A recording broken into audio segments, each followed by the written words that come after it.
పెద్దలు గౌరవనీయులు మరి మాజీ శాసనసభ్యులు రాజయ్య గారికి అలాగే మరి కూడా అలవాలని చెప్పి దాదాపు 32 మంది అభ్యర్థులుగా అప్లికేషన్ పెట్టుకున్నారు.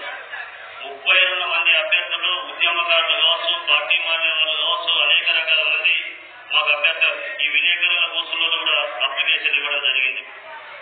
నేను ప్రయత్నం చేయడంలో తప్పులేదు.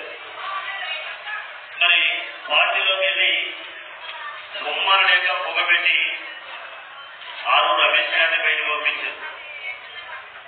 తర్వాత ఎట్లా కన్విన్స్ చేయాలని చెప్పి రాజయ్య గారిని ముందుగానే పంపించి నేనుంటే మళ్ళీ నాకు అర్థమవుతలేదు. అలాగే మరి అభ్యర్థితో ఫైనల్ అయిన తర్వాత అన్ని రకాల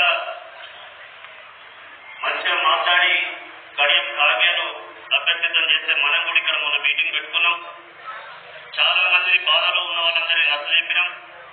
అందరినీ కన్విన్స్ చేసినాక సార్ దగ్గర టేబుల్ మీద భోజనం చేసిండు, బిడ్డ దాన్ని భోజనం చేసిండు, ఎట్లెట్లా చేసుకోవాలో ప్లాన్ చేసుకున్నారు, సర్ది కట్టించి పంపాడు. ఈ రోజు తెల్లారే పార్టీ మారిందంటే ఎంత మోసమో నాకు తెలిసి నా జీవితంలో ఒక అభ్యర్థికి టికెట్ ఇచ్చినాక మోసం చేసి ఉన్న పార్టీలో అందరినీ బయటకు పంపించి మాజీ ఎంపీని కూడా బయటకు పంపించి తను ఇక్కడ కన్విన్స్ చేసుకోవడం చాలా మంది ప్రజలు వస్తుంది కావచ్చు.